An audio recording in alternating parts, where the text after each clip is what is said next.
निगरान सूबाई वजीर खेल व कौमी क्रिकेटर वहाब रियाज से मिलने मॉडल टाउन में उनकी रिहाइशगाह पहुंचे।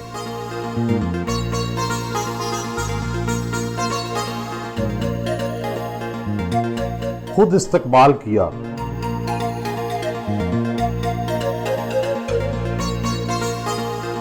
घर की आराइश बहुत दीदा जेब है।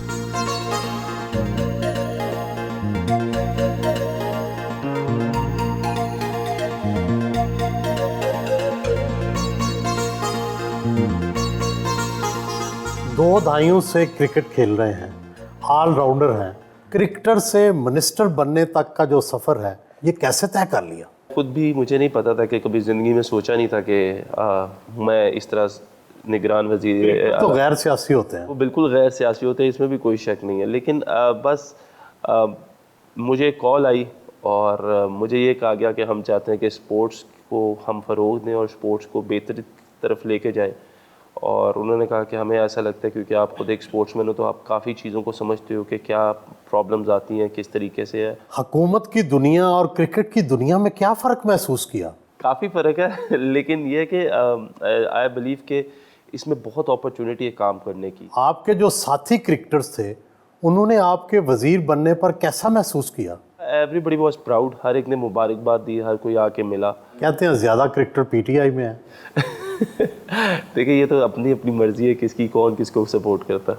आपका सियासी रुझान क्या है? किस पार्टी की तरफ है? सारे क्रिकेटर्स की तरह या दूसरों की तरह, स्पोर्ट्समैन की तरह पीटीआई की तरफ हैं या आप उनके नज़रियात से इत्तेफाक नहीं करते? मैं ये बिलीव करता हूँ कि जिसका जो भी नज़रिया हो वो मुझे जो चीज़ सही लगती है, बेहतर लगती है, मैं उसको सपोर्ट करता हूँ।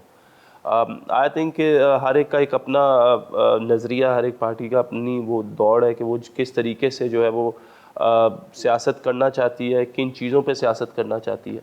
तो आज से पहले तो इंटरेस्ट नहीं था, लेकिन अब क्योंकि ख़ुद इसमें आ गए तो काफ़ी चीज़ों को समझना शुरू कर दिया है।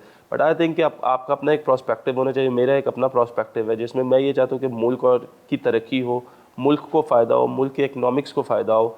तो I think that is much more what is like. उसके लिए अगर जो भी बंदा सही बात करता है मैं उसके साथ हूँ। आप कभी इमरान खान से मिले? नहीं, मेरी अनफॉर्चुनेटली इमरान खान साहब से कभी भी मुलाकात नहीं हुई।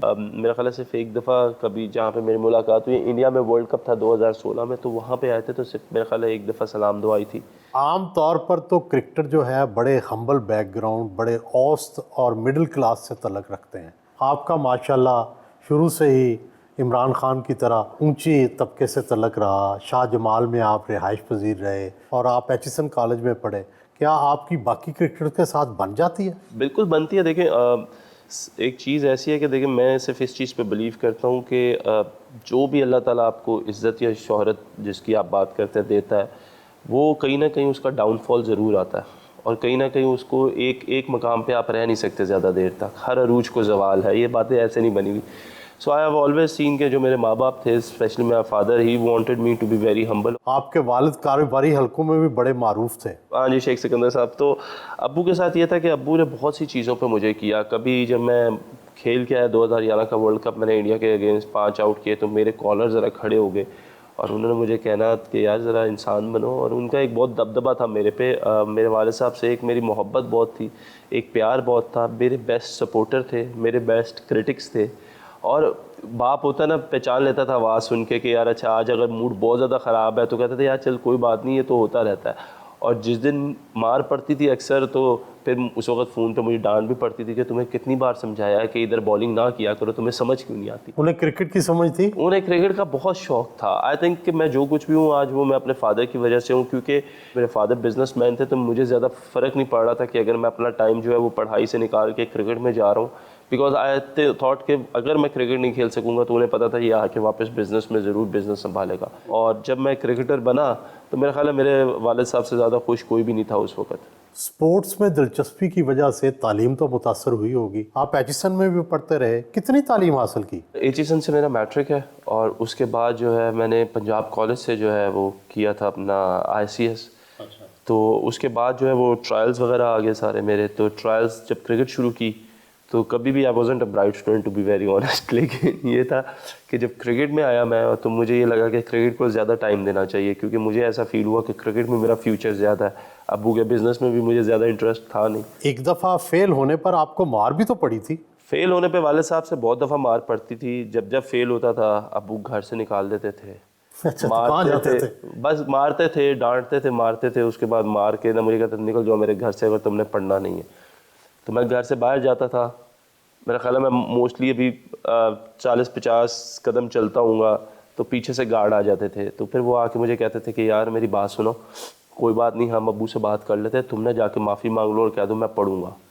तो फिर मैं वापस चला जाता था उनके साथ। फिर वो मुझे पकड़ के ले जाते थे, फिर मैं जाता था, मैं कहता था कि यार अब्बू अच्छा माफ़ कर दे, अगली दफ़ा पढ़ूंगा। जब ये रूटीन चलती रही ना, तो 3-4 साल बाद इस चीज़ का एहसास हुआ कि वो जो बंदे मेरे पीछे आते थे वो अब्बू ही भेजते थे कि माफ़ी मांगो।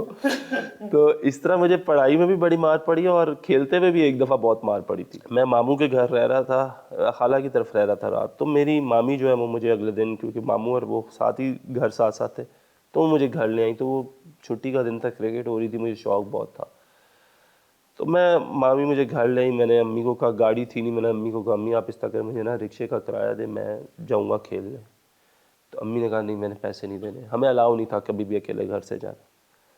बस फिर सोहेल भाई मैंने कहा ठीक है, मैंने अम्मी से कहा ठीक है मैं जा रहा हूँ। तो कहती है ठीक है जाओ। मेरा कज़न साथ था, तो हम क्योंकि वो कैंपस में रहते थे, आगे यूनिवर्सिटी के खेत थे, सामने तारिक ब्लॉक था, हम पहली दफ़ा मैं घर से कज़न के साथ पैदल निकल गया और पहुँच गया। जब मैं रात को वापस आया तो हमारी आदत थी कि जब भी अब्बू ने आना तो हम सारे बच्चों ने खड़े होना, उनका वेट करना, 5-6 बजे के वो आते थे तो सलाम करना। तो अब्बू अंदर आए, मैंने आते साथ कहा अस्सलाम वालेकुम अब्बू। तो पहली थप्पड़ मेरे मुंह पे पड़ा एक। मैं कहा अब्बू क्या हुआ है? और मेरा ख्याल है मैं उस वक्त हार्डली था कोई 8-9 साल का, 10 साल का। फिर अब्बू ने मारा दूसरा थप्पड़। फिर अब्बू ने कोई 15-20 मिनट मेरी वो चित्रौल की, वो मारा, क्या डंडे, क्या मुर्गा, क्या जूतियाँ। एंड में शुक्र है अल्लाह का वो थक गया, वरना उन्होंने बाहर से लड़के को बुलाया था, कहते कि इसके पाँव रस्सी से बांधो और इसको उल्टा लटकाओ। खैर माफ़ी शाफ़ी मांगी उनसे। मुझे इतना याद है कि नेक्स्ट डे मामू, क्योंकि जुम्मे की छुट्टी होती थी उस वक्त, तो मामू वगैरह हमारे घर आते थे खेलने, सारे मेरे कज़न्स। तो ऐसे दरवाज़ा खुला गेट का, मेन गेट जो होता है घर का, उसका दरवाज़ा खुला और मैंने पाँव ऐसे करके बाहर निकाला और मामू की गाड़ी सामने है। तो मैंने पाँव वापस ऐसे कर लिया, मैंने कहा मामू आप ना अंदर आए, मैं अंदर मिलूंगा, मैं बाहर नहीं जाऊँगा।